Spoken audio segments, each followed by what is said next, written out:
It's my honor to introduce now Elder Regina Crowchild. She is of the Tsuut'ina Nation, right next to Calgary, here in southern Alberta. Regina served on Tsuut'ina's council for many years. She was president of the Indian Association of Alberta from 1990 to 1994.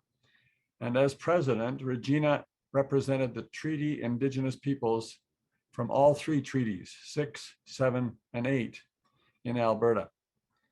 She has also advocated for Indigenous inherent rights, treaty and treaty promises in the political arena in Canada, and had the opportunity even to lobby at the United Nations in the 1980s and 1990s.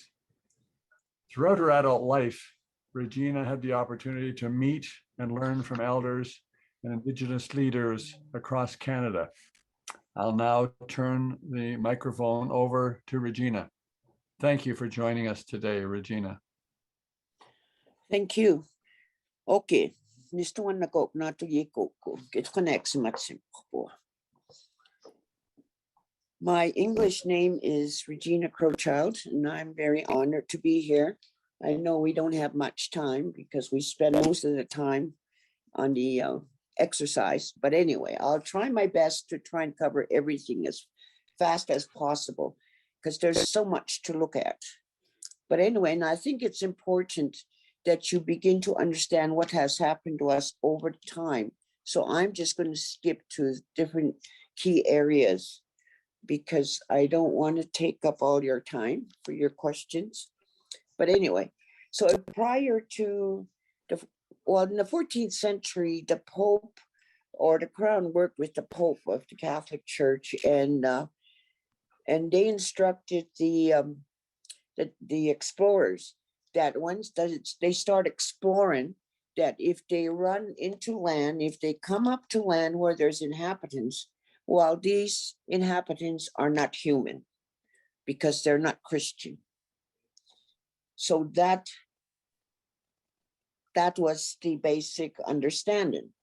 So as you all know, Christopher Columbus came to Turtle Island. We call Turtle Island all of North and South America, and because it's an island, it's a big island of Indigenous peoples. So before that, when the explorers started coming, our peoples occupied all of the territory. There were Indigenous peoples all the way across, all the way through the island. And up in North America, where we're situated, our peoples occupied the land. They possess historic continuity on that land. We had our own languages, and that's how I started with my own language. And you don't find these languages in Europe or any other place in the world except here on this land, and the Creator gave us our life. We had our own laws. We had our customs and traditions and our practices. So we had our institutions of government. We had our own justice system. We had our own spirituality, which the Creator gave us, God, our Creator, gave us. And we all had our people had a responsibility to always take care of their territory for the future generation and the children yet unborn. And this still remains intact today. That is our understanding. And now that's our obligation. So, but anyway, they, in 1763, the Crown, after all of that, people coming into our territories, onto Turtle Island, in 1763, through the Royal Proclamation, the Crown said, "You cannot settle on any parts of this land without making treaty, and the Indians have to consent, and you will have to pay fair compensation for the use of their lands." Because you see, in Great Britain, the Crown or the sovereign owned all of the land, and the peasant farmer would pay her a fee. Well, here, there's a collective right. We all occupy the land. no individual owned the land. And so that's the territory that our Creator gave us.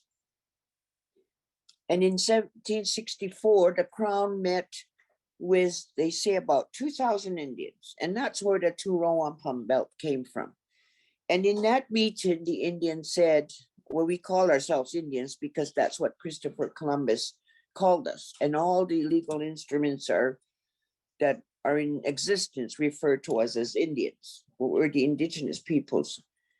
And the Turo Wampum Belt. And that is, we can make treaty, but we will live side by side without interference. We have our vote to continue our way of life, and the settler people have their way to continue their way of life, but we will coexist. That was the basic understanding.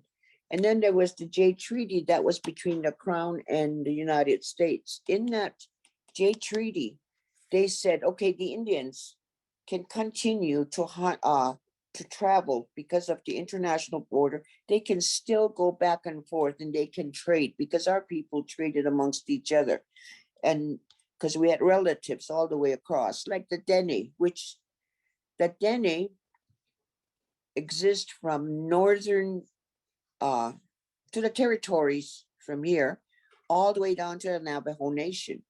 And Sojana is a part of the Dene Nation. And they have their own languages.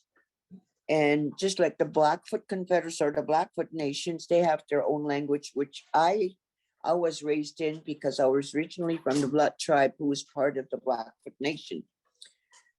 And then,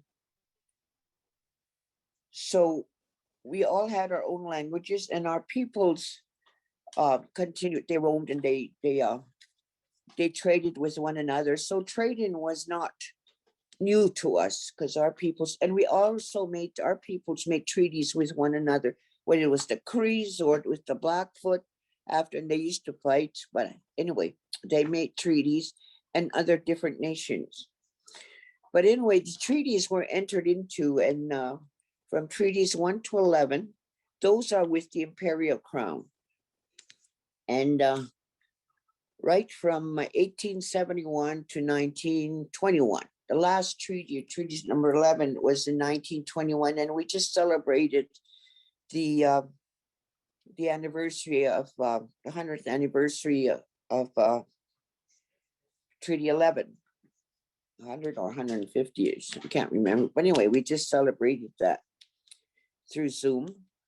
And so, but the common understanding of our peoples in all of the treaties was that we would share our territory with the newcomers, and we would live side by side without interference.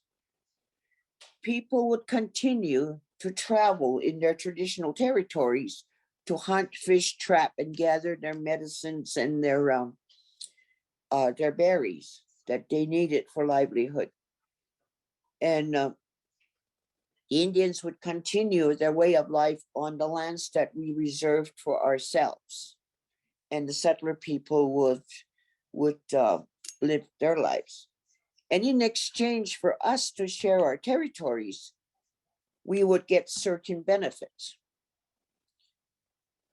And that's the common understanding. And also the big thing is that there was a fiduciary obligation of the Crown that there will always be Indians and lands reserved for Indians, that we will always have our territories, that we're going to continue our way of life for today, tomorrow, and the future generation, to children yet unborn. And so that's the common understanding of all our treaties. So when the settler people, and just before that, when in our customs, our traditions, and our practices, we had our own governance structures. We had different societies who took care of the food, the hunting, the ceremonies, the external affairs with other people. We all had our governance structures, and we had our traditional way of electing our own leadership. And so, and then but in 1876, because the crown and because of that original mandate that the indigenous peoples on Turtle Island are not human and they're not Christians, the crown came with the explorers and the commissioners came with the understanding that because they found this land, it's their land. And that is wrong. We've never agreed to that because it's ours. The Creator gave it to us. So in 1876, because of that understanding, the Indian Act, the Federal Indian Act was enacted. Oh, prior to that, in the British North America Act, 1763. And that's a division of powers between the federal government and the provincial governments here in Canada, which is known as Canada. And in there, the federal government was given the responsibility to fulfill those promises of treaty, whether it was education, housing, economic development, and the $5. See, the $5 that we get every year in our area, our people said that was just a greeting gift. It was not for the sale of our lands. So my mother and the old people used to say, that's how we met with these new people coming to settle in our territory. And our peoples only agreed, and that's throughout 1 to 11, that we only agreed for the settler people to settle, and that was, and the elders used to say, only this deep, nothing below there was ever put on the table. In our traditional territories, we would continue to hunt, fish, and trap.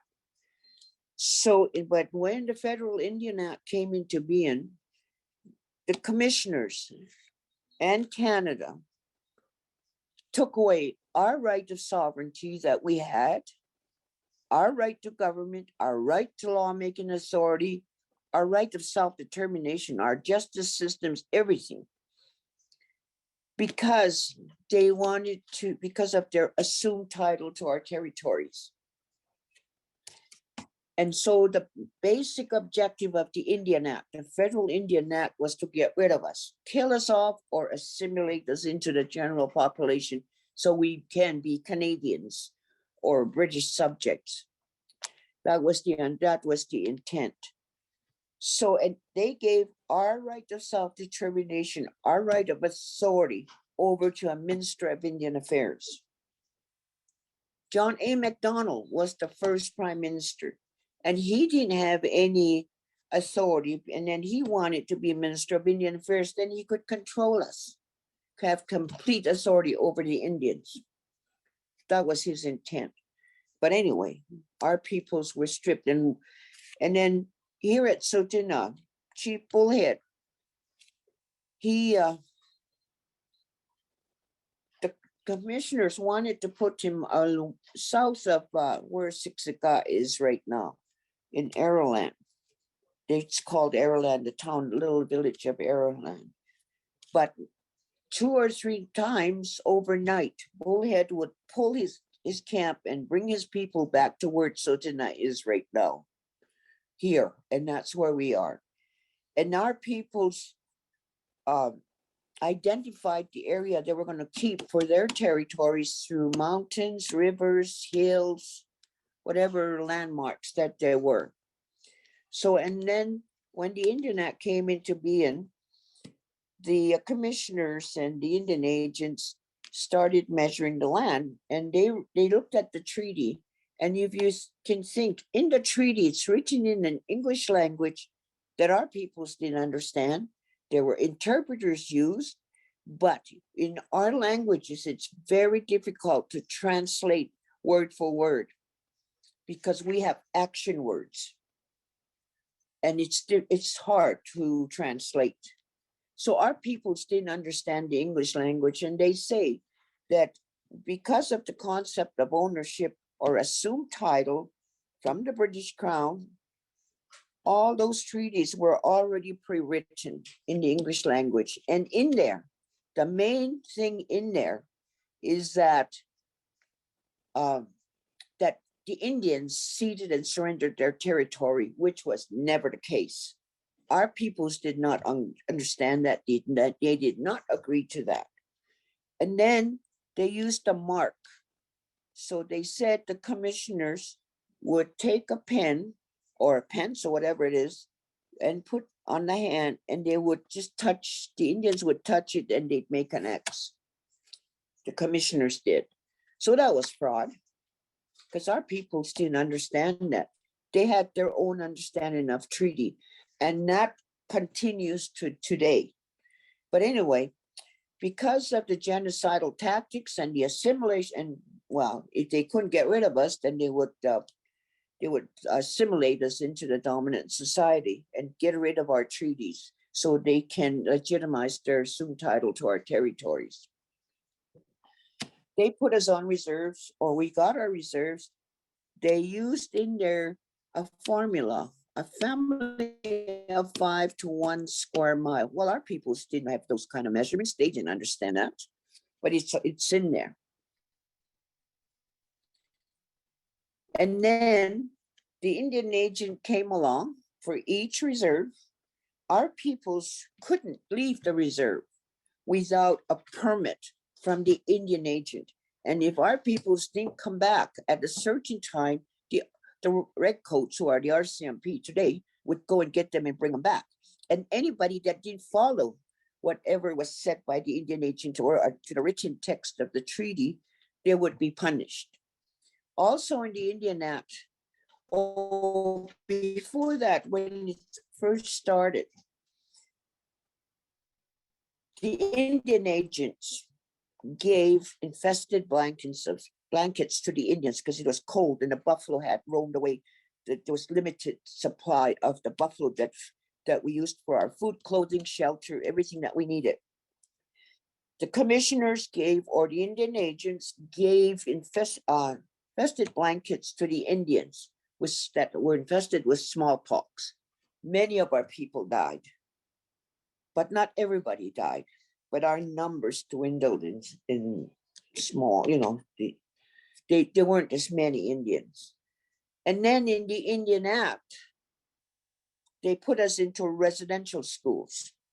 When you went into a residential school, you couldn't speak your language, you couldn't continue your way of life, your spirituality, your traditions and practices, customs and practices. Everything was not allowed. And then also in the Indian Act, they said if one of the Indians married a non-Indian, then they would remove them from, and a woman, these are the women, remove them from the ban list. And at treaty time, our headmen identified who their people were. They had complete jurisdiction over their citizens because they had their own way of admitting, deleting, and adding to their citizenship. And so we had a treaty card. So we had this treaty card that identified some of the promises of treaty, the way they wrote them. And there was no termination date on those treaty cards. So when the Indians came to get the $5, they did a treaty pay list. And that was in place until 1951. The federal government did away with the treaty card, and they created their own status card. The status card that lasts for 5 years and then it expires. Then you have to reapply. So the last Indian that was born before September 3rd, 1951, when that last person dies, then there are no more treaty Indians. That was their agenda. They'll get rid of all the treaty Indians. And then also in the Indian Act, they took control of our citizenship. They made a general list from the treaty payments, and our names are in our own languages. So many of our names changed because they didn't understand them. or they just sounded them out or gave us Christian names. So that's how they did the Indian registry. And then in 1985, they split the status card and the membership or the citizenship.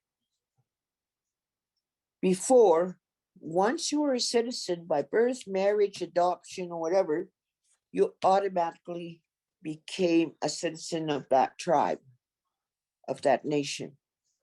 So they split that. Now our peoples have to apply for citizenship on in our registration, our nations also apply for an Indian status card with the government because of their creation of the status card. So they did many things like that to us.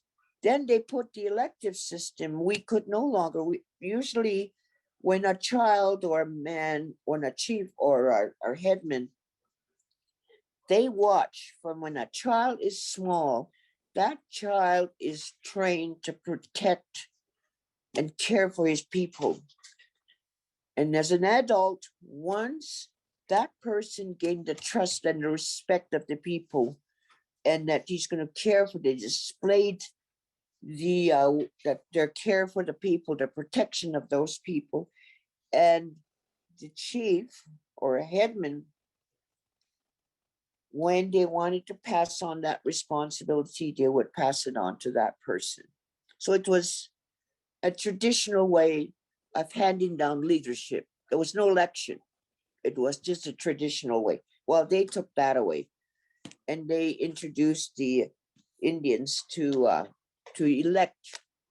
And for a long time under the Indian Act, anybody could be chief of our nations. They didn't even have to be members. They didn't have to live on the reserve. A non-Indigenous person could have been chief. But the counselors, then they put in counselors, one for every 100 people, up to a maximum of 12 counselors. So they imposed that on us. So as you can see, and then in the 60s, they started taking our babies away at birth. So those babies didn't have a chance to understand who they are, what their history, their customs, their practices of their way of life as members or citizens of a tribe. And the Indian agent, in each province, in 1905, the province of Alberta came into existence. And there was no responsibility of the province to our peoples. They had no jurisdiction on.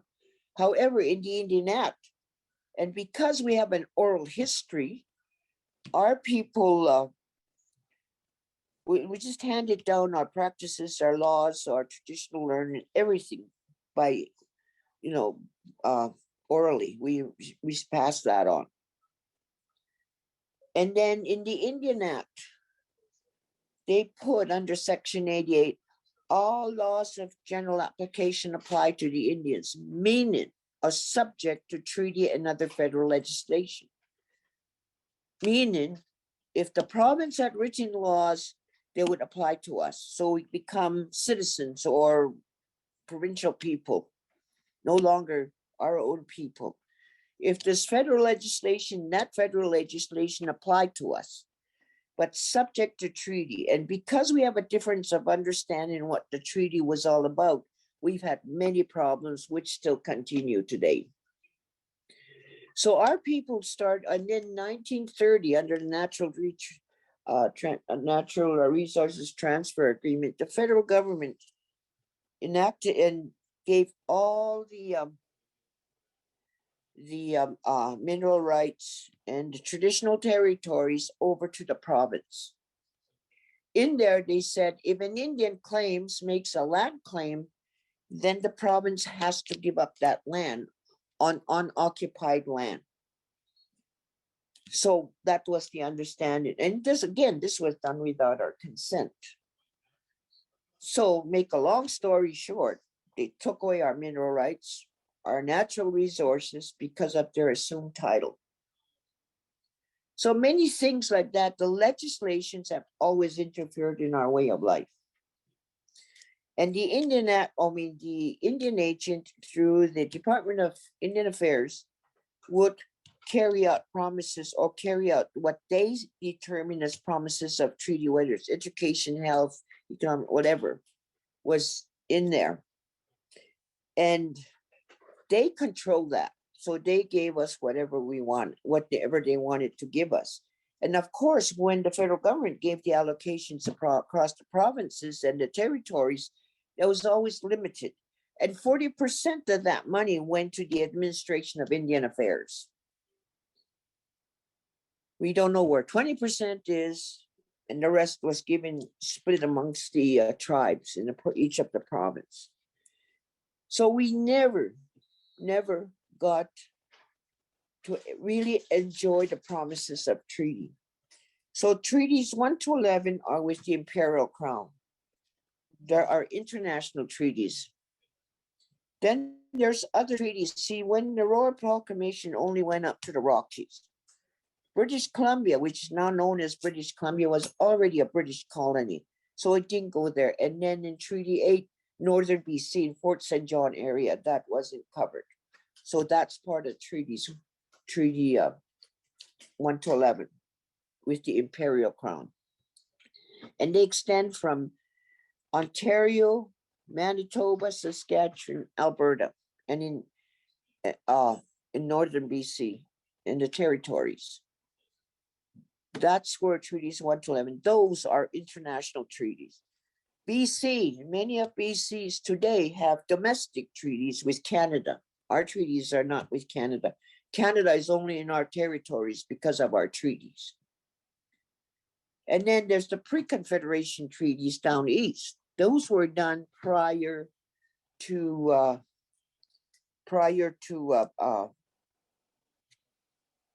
the Crown making Canada, given 1867 for the enactment of the British North America Act. So they were, and at that time the Indians had made agreements with the French and then with the imperial crown. So they have their own treaties. Then we have other treaties that are not, they don't have any treaties with Canada or domestically or internationally. They're just here, or not, they're still within their territories. And you always hear on ceded land. That's because they've never signed treaty where the treaty said you had seeds, that you ceded, surrendered your territories. And those are the words of the commissioners. So many things has happened to us over the years. And then our peoples started complaining to the Indian agents, saying the promises of treaty are not being kept, are not being fulfilled.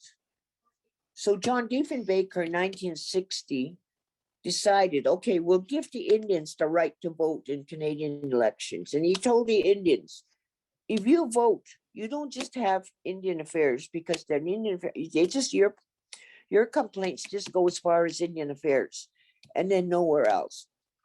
If you vote, you will have a member of parliament in the House of Commons that can address your issues in the House. So some people went for that thing, and others didn't. Because as nations, you cannot vote in another nation. But our people had lost their understanding of what our authority is, their history and their language, and because we couldn't speak our own languages in the boarding schools. They couldn't, we lost all of that. So our people, many of our people became colonized, thinking that they had no authority. And yet our peoples have the authority over Canada. Canada is not a nation, it's just a state. If it wasn't for the treaties, Canada wouldn't be on our territories, which comprises about 54% of the landmass of Canada. So that's where it is. So, And in the residential school, there were many abuses. Our old people used to say many of our kids went to boarding school, and they never came home. No one knew what happened to those kids. But there was a lot of abuse, whether it was physical, mentally, sexual, verbal, verbal abuse, because our peoples were restricted. I went to residential school for 9 years. My mother went to an Anglican residential school. My dad went to a Catholic residential school. And we went, 5 of us in our family went to a Catholic residential school on the Blood Reserve. So many things have happened, but we never talk about it. My parents never talked about their experiences in residential school. I never did with my grandchildren. So when all of this surfaced about the unmarked graves, my grandchildren were very upset. They thought I went through all of that. And I said, no, just leave it. Because I never talked to them about it, but I did explain some things. But after we found out later in the years that many of our people died, in addition to other things, many of our people died because the federal government was not giving enough money to the churches, whether they're Catholic, Anglican, or United churches, to operate the schools so that the children in there could survive. They had enough food. So not many of them died from malnutrition. And then when they got sick, they didn't get the proper medical help and other stuff. So many of our people died. And then they were just put into graves. And so our people didn't know. Many of our people was kids went to school, never knew what happened to their child because that child never came home. So many things have happened to us. And then when Trudeau came into power, all the federal parties all have that same understanding that they have title to our territories. In the 90s, because our people were complaining to Canada and nothing was being done, our people started going to the United Nations because Canada is signatory to all the international covenants on human rights. We're humans. So our people started lobbying. So in the 1990s, Miguel Alfonso Martinez, he was a professor from Cuba. He did a study on treaties, not just here, but in the States, in other areas, Australia, and that, I think South Africa, New Zealand. He studied the treaties that the Imperial Crown entered into with the Indigenous peoples. His conclusion was that treaties are still in existence. The Indians have a right for free, prior, and informed consent. They're sovereign peoples. So even though the state of Canada has imposed their federal and provincial laws on us, they're forced them on us, and we never consented to give up our authority. But we went by that. We lived through under those. Because if we didn't follow what the federal government says, well, our people would get no money, and Chief and Council today have a big responsibility to meet the needs of their peoples. So it's difficult. It's been a difficult struggle since the treaty making happened. Anyway, and then all the federal parties all have that same belief. So when in 1969, Pierre Trudeau, when he was prime minister, and the Minister of Indian Affairs was Jean Chrétien, who was the master of that white paper that was developed. We called it the white paper because the gist of that white paper, 1969 white paper, was to get rid of the treaties, get rid of the reserves, and make Indians Canadian citizens, and forget about all of those treaties that our peoples entered into that was supposed to be there for as long as the sun shines, the grass grows, and the rivers flow. which is also a responsibility for us, as well as the Crown and her state of Canada. So those things, she and our peoples argued against that. They didn't agree with it. So the Indian Association of Alberta, which was an organization of Treaties 6, 7, and 8 here in the province of Alberta, they had formed an organization to try and move forward on their collective interests and on our treaties. That Indian Association, amongst other tribes across the country, argued against the 1969 white paper. So Pierre Trudeau said, okay, we'll give it up. You go home and you come back and tell us what we want to do. But it never stopped. They just changed the terminology. So every party that came into power has always followed that. They continued and they just changed the terminology on how they do it. And then when Justin Trudeau came into power, he said, there's no more relationship more important to me than the Indigenous peoples. And we're going to get rid of the Indian Act. Well, great, get rid of the Indian Act. What about the fiduciary obligation that there'll always be Indians and lands reserved for Indians? Because the management of our lands is under the Indian Act. So if there's no legislation authority from the feds, and they only move by legislation and their policies, how is that fiduciary obligation going to be that there'll always be Indians and lands reserved for Indians? It doesn't say Indians on lands reserved for Indians, Indians on lands reserved for Indians.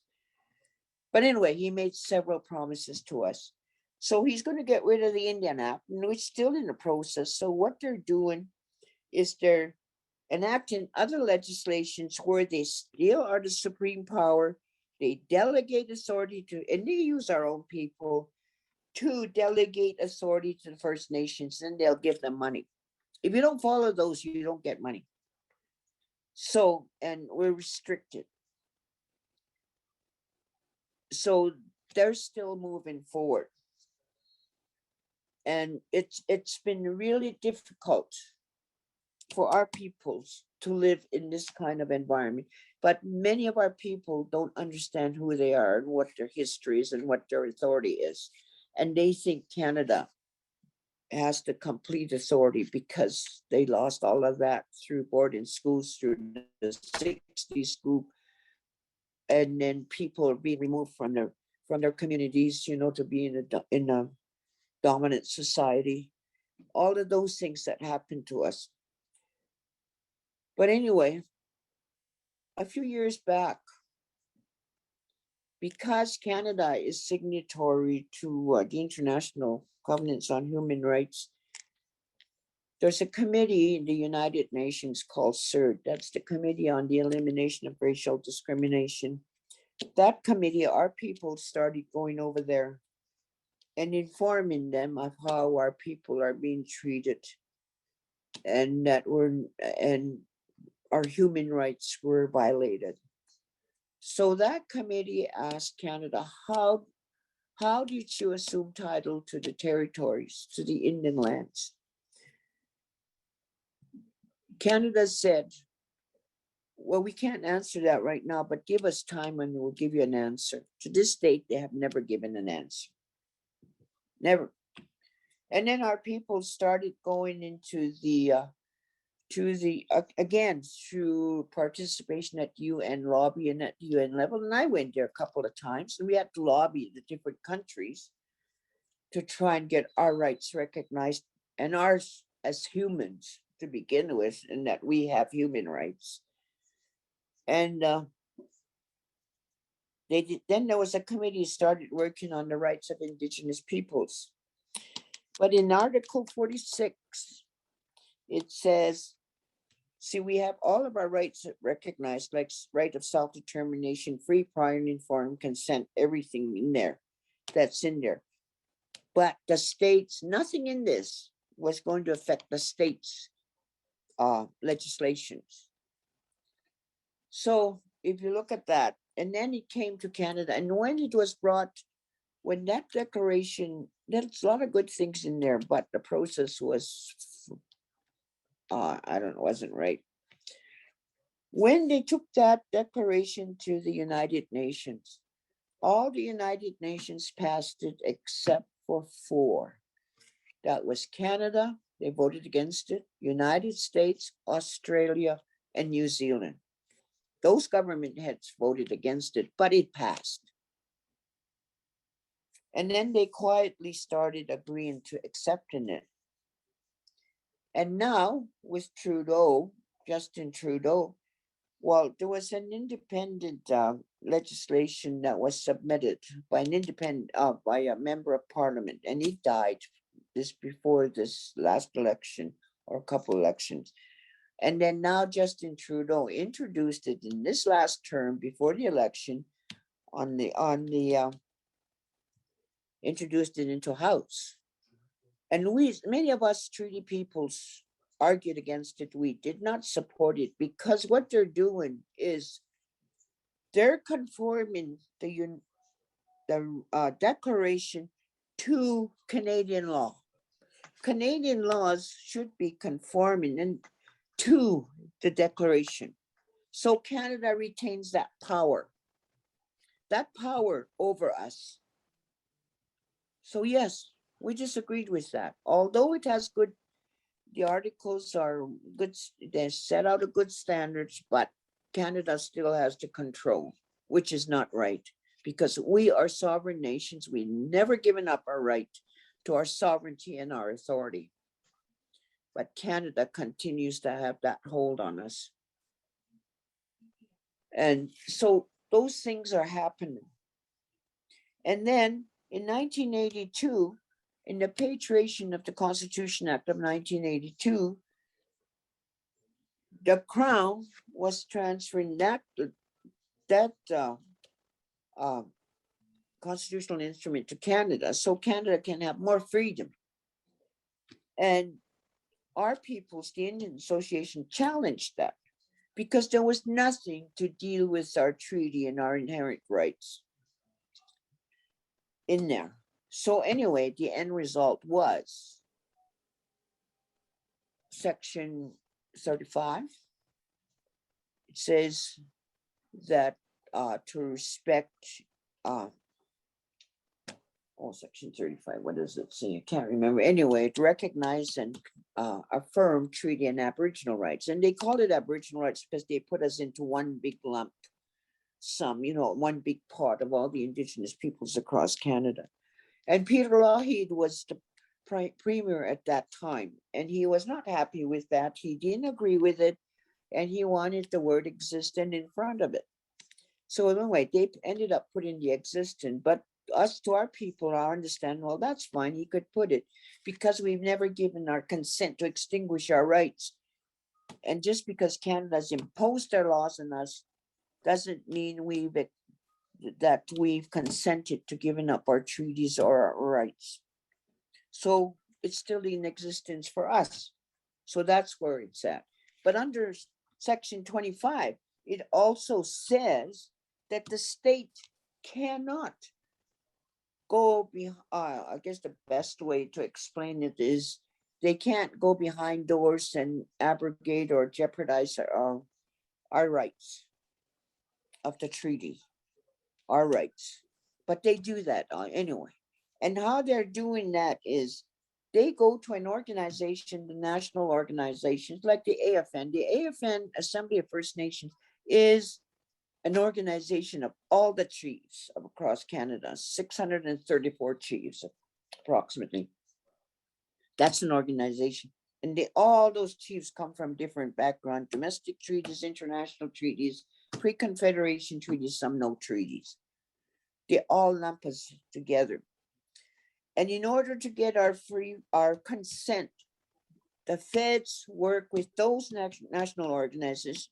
There's the women's organization, the Métis, the Inuit. They have all those national organizations. They go to those organizations whom they sponsor. They give the money for those organizations. And they make agreements that affect all of us. The treaty Indigenous peoples, who are the rights holders, have no say. The ministers will come and meet with a group of our chiefs, our counselors, maybe for a couple of hours, and off they go. And then they go to AFN and make agreements that affect us. So at the National Assemblies, our peoples go, and I went to so many meetings where we had to watch what AFN was doing on those agreements that jeopardized our rights. For example, not this last term, but when Justin Trudeau first came in, the first morning they had closed meetings behind closed doors. The first day of the assembly, the national chief said he introduced Carolyn Bennett, the Minister of Indian Affairs, and they signed a new fiscal arrangement, a process, protocol agreement on how they're going to do a new fiscal arrangement for all of the Indians across Canada. Well, we have treaties. Canada is responsible for those promises of treaties. And if you look back, Canada destroyed our family units. They destroyed our political institutions. They destroyed our way of life. Canada has to pay for that. They have to give us the money now that we've come this far and we started to do our own legislations so we can get back our nationhood and be able to take care of our own people the way it should be. Let's take a moment of silence then and get back into the discussion. Okay. Thank you. There's a lot to digest.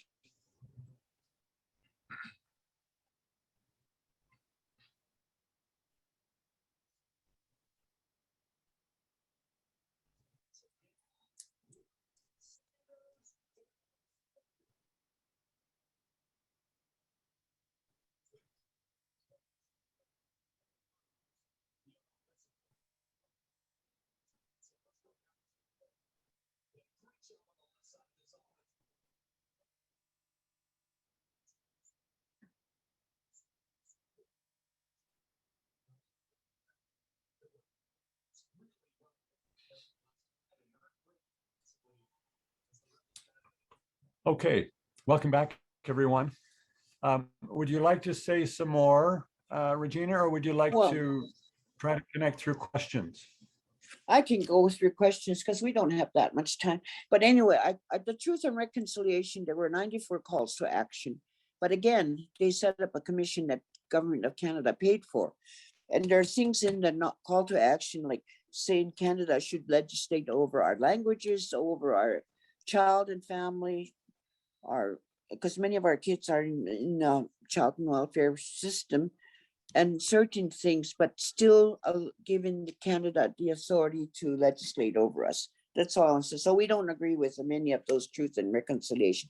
The truth has to be told, and our truth has to be heard. Then we can reconcile. I just wanted to say that. Yeah, okay, I'll take questions. Yeah. But one of the big questions for me has been, as a treaty person myself in Treaty 7, how are we doing in relation to reconciliation? And the implication of what you're saying is that with 3 levels of government involved, that is the Crown, federal government, the provincial government, and the independent Indigenous government, has created what for many of us is a very complex and confusing set of relationships. Can you help us understand where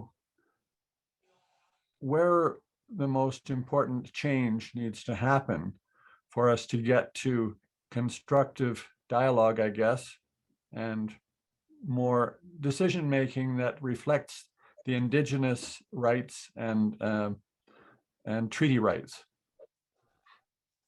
Well, one thing, the people have to understand that we are sovereign nations.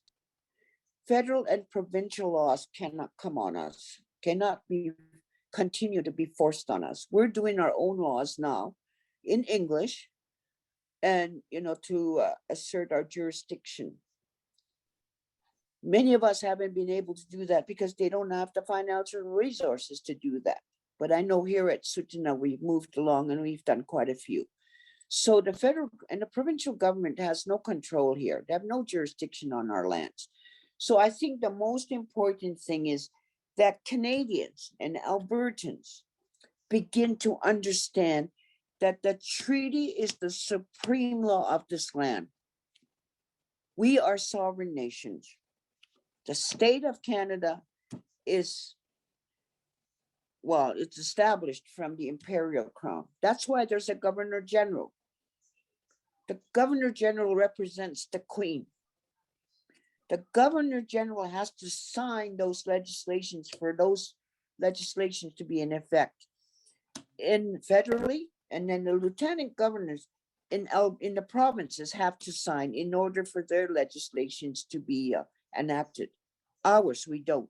Just our people have the collective authority. So if people understand our relationship, Canada has failed to teach her citizens the true history of this land. So right now we've made some improvements. I have done so many like other people trying to educate the Albertans and the Canadians about our understanding of what the treaty is all about. We're not subordinate to Canada. We are sovereign nations. So the more that the people understand, then there won't be so much discrimination and racism, you know, all of that stuff that comes in that put our people to where they're at. The residential school effects. Many of our people came out of there not knowing who they are.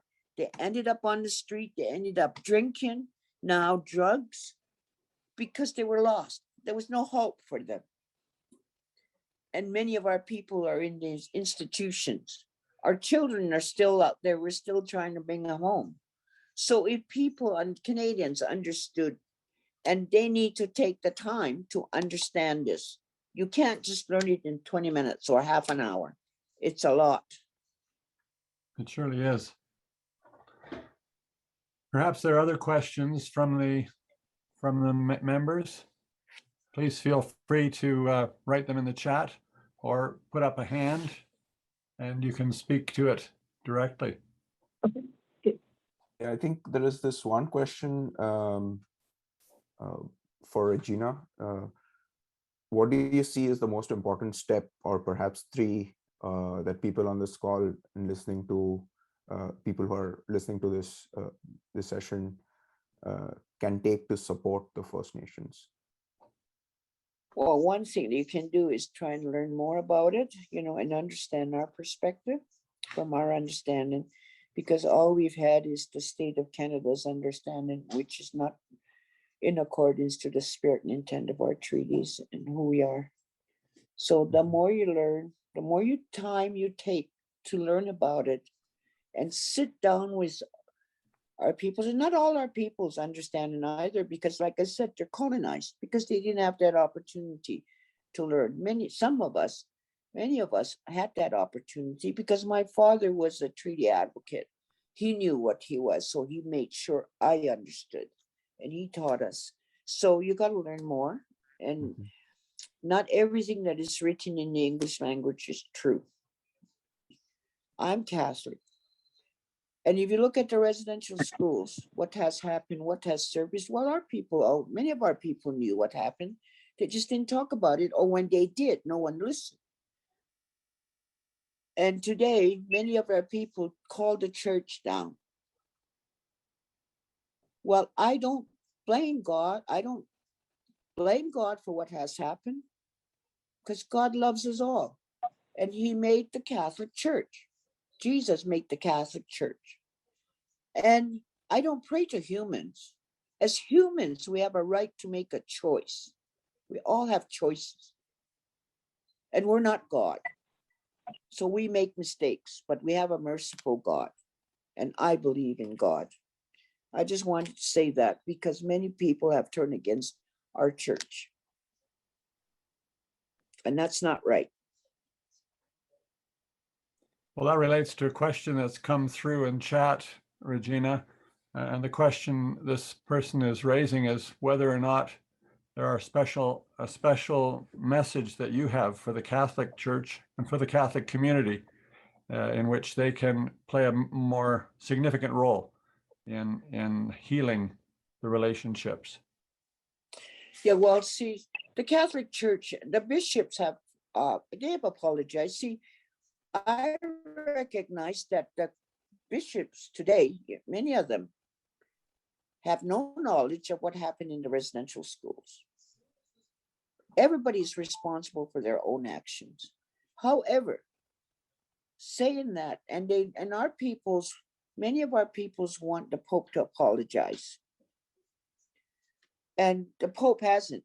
He has expressed some sorrow and what he didn't like about what was happening, but he's never said, I am sorry for what my priests and my nuns did under the guise of the Catholic Church, because they're the ones that heard it. The humans heard it. So, but if the more people understand what our relationships are, that Creator loves us all, God, our Creator loves us all, and that we're supposed to love one another, care for one another, it'll help. But it's a struggle right now because many of our people they're angry. See, I get very angry and hurt. I get really frustrated when they talk about what's happened to our peoples over the years. And people that the victims or the survivors or the victims, or ones that are still here, because it's intergenerational trauma that's just passed on over the years. And, there's got to be better communication. I know our bishop wrote a letter to us, and it was good. He wasn't trying to hide anything. And although some of the clergy years before used to hide everything, if somebody was caught having of sexual misconduct, they just moved them to another parish. But today, I think that's not the case anymore, at least not as much as from my understanding. So we got to just tell people, try and get the people to understand God loves us all. We shall have no other gods before him, and to love one another, and to do whatever we can to help one another. That's how I see it. I don't know if that answered your question, but Pretty basic, isn't it? Yes, thank you. Another question is asking for resources, good reference material or books or resources to get access to treaties and to some of the issues around reconciliation and the Indian Act. Yeah. Do you have some specific references you'd recommend? well, yeah. Well, the Indian Act, if you look at all of it, all the power lies with the Minister of Indian Affairs, and then they delegate authority to us. Other than the management of our lands are in the Indian Act. But there's many promises that are not in the Indian Act. So, and the department also, they used to make copies of the Indian Act. Now you have to look online. You can look online. And then there's stories like, there's several books that have come out that tell about the treaties. So I've never written a book, but I learned through listening. I learned through meetings. But there's books. And Sharon Venn, she worked with Miguel Alfonso Martinez on the treaty study. She lives in Edmonton. She's a very good resource and totally understands what treaty is all about and what our human rights are, what our rights are, treaty rights are. She's excellent. Then you also have Dr. Leroy Littlebear, and I think they have stuff on internet or someplace, Dr. Leroy Littlebear from the University of Lethbridge really understands as well, but he's a professor. And our libraries certainly have the resources that I've seen. I'm also reading a book just now called 21 Things You May Not Know About the Indian Act. It's a very readable short book by Bob Joseph. a chief from the West Coast. I'd certainly recommend it to get a sense of what the real issues are in the Indian Act and what a mixed blessing they are for reconciliation and for the rights and for reconciliation with First Nations. Yes, well, for reconciliation, they have to understand our authority, respect our authority. Canada has no hold on us, and we live side by side without interference. And they fulfill the promises of treaty. To me, that's reconciliation. Also, to give the necessary financial resources to pay for the damage they did to our family units, our governance structures, our lawmaking authority, our justice systems, everything, because they destroyed our peoples. Yeah. One of the big issues in Alberta that many of you may be aware of is we're an oil and gas state. And one of the contentious issues that has now been litigated in court by many of the First Nations bands is that many of these resources have been extracted without prior and informed consent. How much is that still playing a part in causing anguish and frustration, especially when you don't share in the benefits of those resources? Yeah, well, there's some statements of claim that have been that are there, and right now they're trying to. And some people, because we can't win, and the province thinks because of the NRTA that they own the natural resources. Some of people have made agreements with the province for pipelines and that, but many of our people are very concerned because of the environmental damage that it could cause. Our people, look at our water. We can't even drink our water anymore. Climate change, all because of industry. So people are really concerned about that. Our people can't hunt and fish the way they used to. Our people can't do many things because of greed in this country. And because the province has prospered from our mineral rights without our consent or without proper consultation or from our peoples.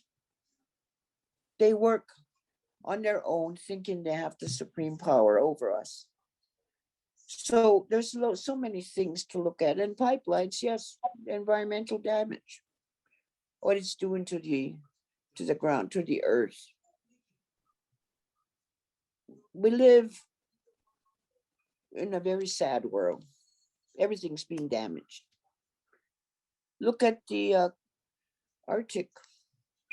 It's melting. Yeah. Many things are happening, and they don't sit and think, okay, well, let's talk to the Indigenous peoples. Our peoples have a lot of understanding of what's happening. And they only pick certain people whom they're called friends, who they call friends.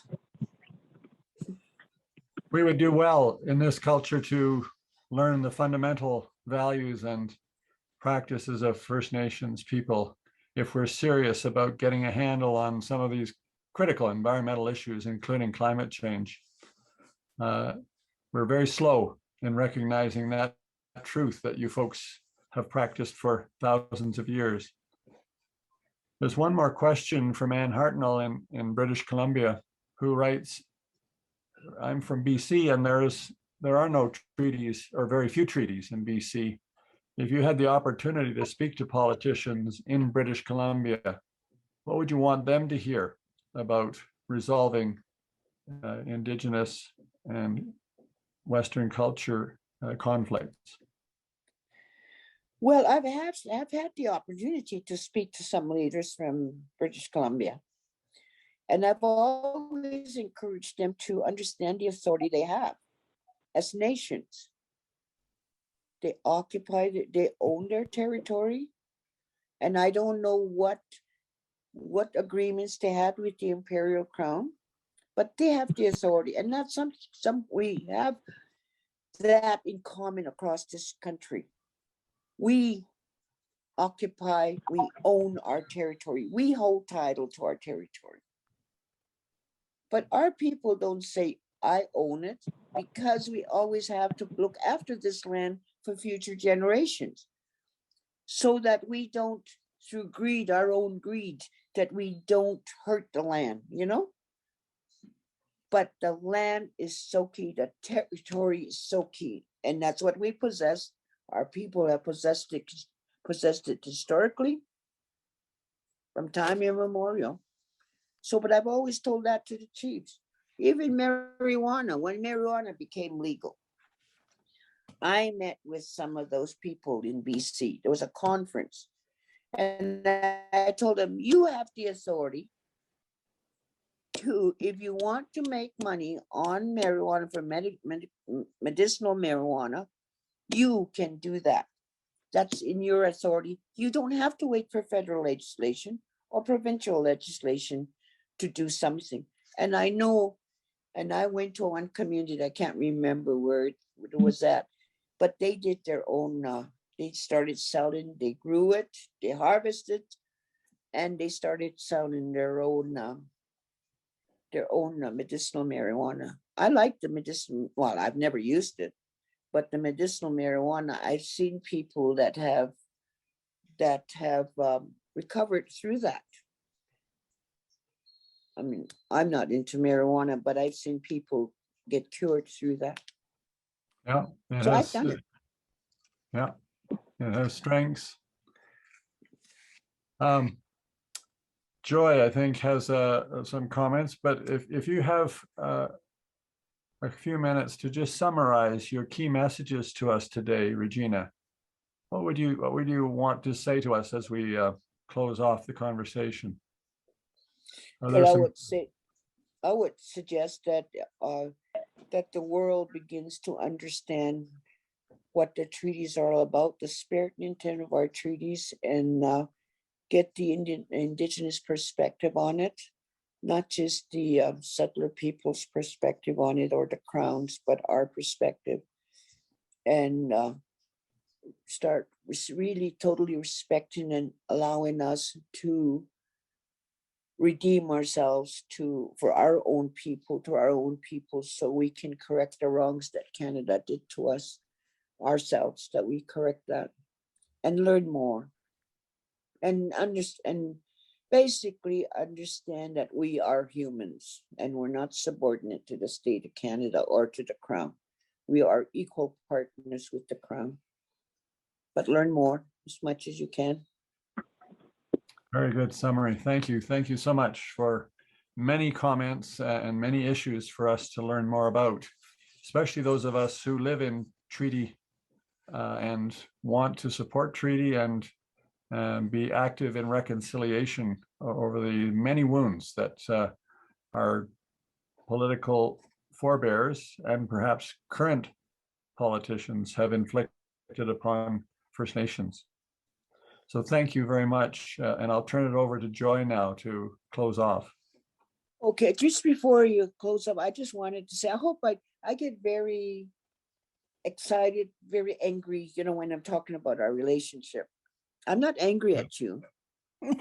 It's just all of this stuff coming on, when I think And that's about it. just fine, Regina. That's just fine, because that's exactly what we want to hear. And I was just wondering, how do you continue with all that you feel? How do you continue what you're doing? Oh, I continue through prayer. I pray a lot. Yeah. And I know God loves us all. We're all humans, whether it's the white race, the elder race, the black race, the red race, the brown race, whatever. He put us all here. So we got to learn how to find a way to get along.